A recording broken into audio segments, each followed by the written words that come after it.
Attends un peu, Seb. T'as pensé à barricader la porte au moins?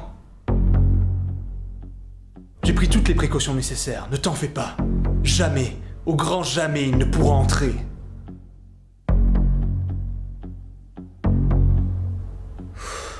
Ça va bien se passer. Salut tout le monde!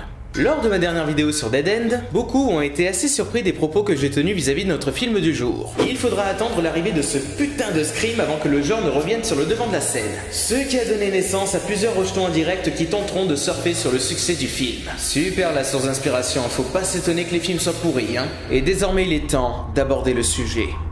Aujourd'hui, on va parler de Scream.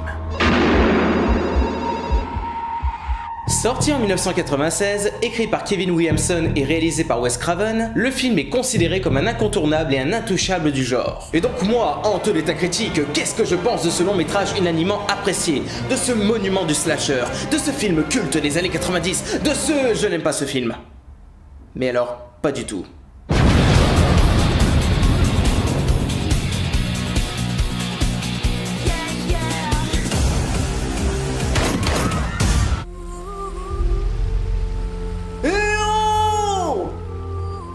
C'est quoi le putain de ton du film?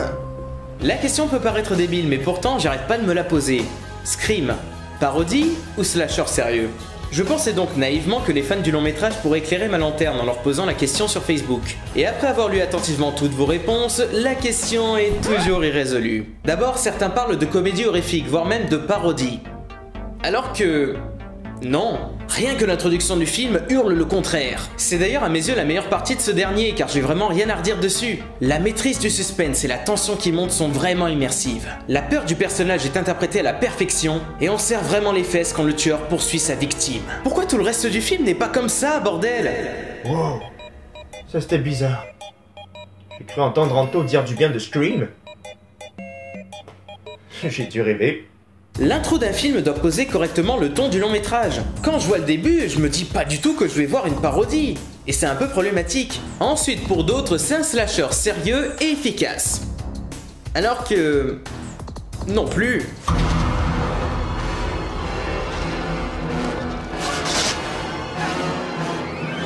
Waouh, qu'est-ce que j'ai peur, j'en suis absolument pétrifié. Putain, mais sérieux les gars, où est passée la tension de la scène d'intro? Parce que là c'est juste...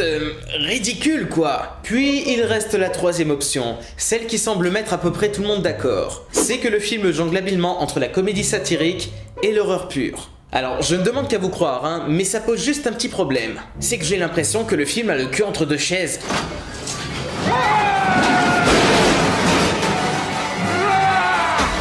Sérieux? On était censé rire ou avoir peur à ce moment-là? Perso, je trouve la scène trop premier degré pour que je puisse en rire, mais également beaucoup trop risible pour que je puisse avoir peur. Ça me frustre, je sais pas comment réagir, bordel! Et c'est comme ça pendant tout le film! Surtout que la meilleure illustration de ce problème, c'est Ghostface. Déjà, regardez-moi ce masque. Qui peut flipper devant ce truc, sérieux?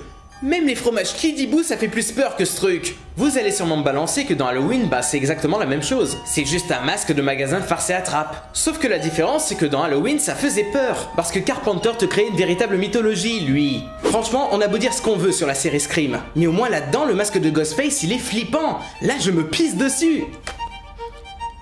Ah bah, je déconne pas, hein. C'est dégueulasse. Et si encore c'était que ça, mais le tueur en lui-même... il est nul! Il est nul! Et en plus il est con, putain! Regardez-moi ça!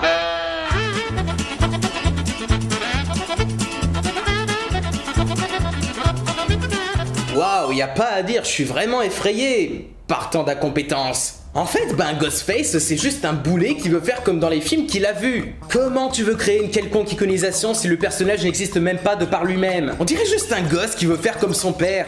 Et c'est même pas mignon. Même Kylo Ren est plus crédible en méchant. Bon, après, il y a quand même un point positif avec le tueur. C'est le twist final. Les slashers les plus connus avaient pour habitude de ne mettre en scène qu'un seul et unique tueur. Ce qui fait que les soupçons n'étaient naturellement posés que sur une seule personne. Donc le fait d'apprendre qu'ils étaient en fait deux, c'est novateur, imprévisible et surtout vraiment efficace. Même si je préfère le twist dans Scary Movie. Oh putain, Anto, t'es sérieux? On sait que t'aimes pas le film, mais quand même... Ah non mais attends, je m'explique. D'un côté, on a deux ados refoulés qui s'alternent pour enfiler le costume. Mais de l'autre, on a deux ados refoulés qui profitent de la présence d'un tueur déjà existant pour commettre leur meurtre sans se faire prendre. Et ça, bah c'est vachement bien trouvé. Et surtout, bah ça met sur le cul tous ceux qui ont déjà vu Scream. Vous êtes pas d'accord? Ok, j'ai compris. Point suivant. Anto, tu devrais vraiment faire gaffe, hein. Tout le monde considère que la réalisation de Wes Craven est véritablement le point fort du film. Sérieux? Non, parce que franchement, mis à part l'intro, je trouve que le reste est filmé comme une putain de sitcom. J'étais chez moi, fallait devant la télé. Je regardais L'Exorciste. Et ça m'a fait penser à toi.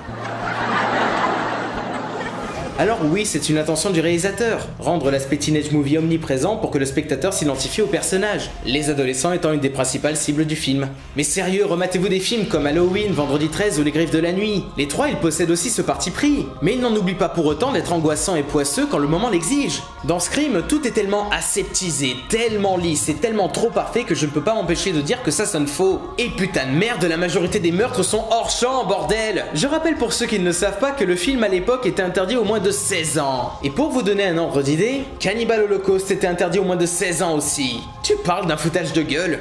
Et dire que la prod a censuré le 3 parce qu'il trouvait les précédents soi-disant trop violents. Bah putain, il leur faut pas grand chose, hein. D'ailleurs, le film est tellement conscient qu'il est trop gentillé que la musique essaie sans arrêt de tout surcompenser. Même les bruitages ne peuvent s'empêcher d'en faire des tonnes. Et c'est ainsi que vous compatissez en salissant leur mémoire. Vous n'avez aucune excuse. Mec, c'est juste des ciseaux!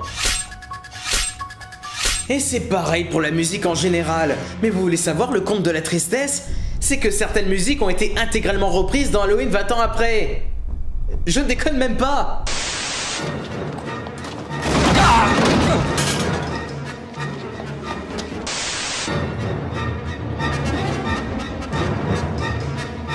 Sérieux les gars, c'est Halloween quoi, la saga sans Kiss Scream ne serait rien. Ce qui veut donc dire que l'inspiration s'est inspirée du film qui l'a inspiré. Nom de Dieu, c'est beaucoup trop méta là. Tiens, transition parfaite pour le dernier point d'ailleurs.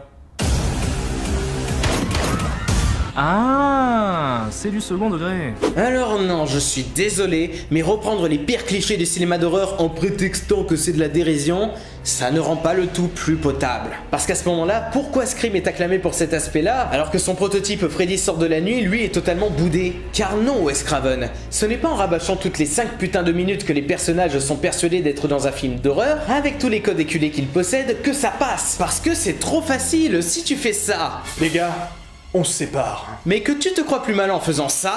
Les gars, on se sépare. Oh putain les gars, si on était dans un film d'horreur, les gens diraient que c'est super cliché, lol. Ça ne change rien au fait que tu nous balances un cliché agaçant en pleine gueule. Et c'est pas parce que tu en as conscience que d'un coup ça devient bien. Tu veux faire un film qui utilise les clichés de l'horreur bon escient? Prends exemple sur La cabane dans les bois ou Butcher. Eux ils sont arrivés au moins. Et je crois que le pire c'est lorsque Wes Craven s'autocite. Les griffes de la nuit? Freddy, oui, c'est ça, j'ai bien aimé celui-là. Ça faisait vraiment peur. Le premier, oui. Les autres étaient craignos. Melon! Bon gros melon bien juteux!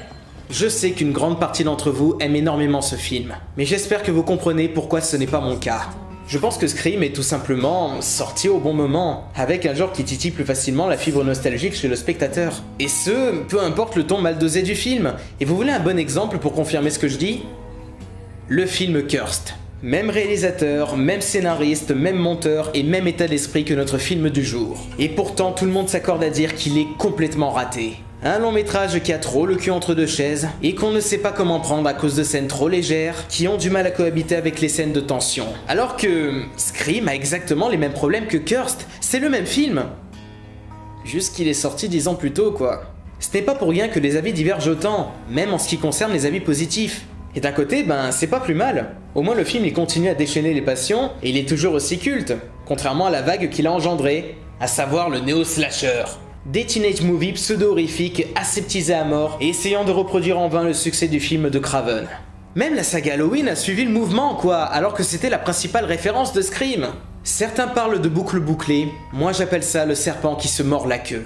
Et je trouve ça vraiment triste. Scream n'est donc pas la résurrection du genre, mais bel et bien son cercueil. Le slasher est mort, longue vie au slasher.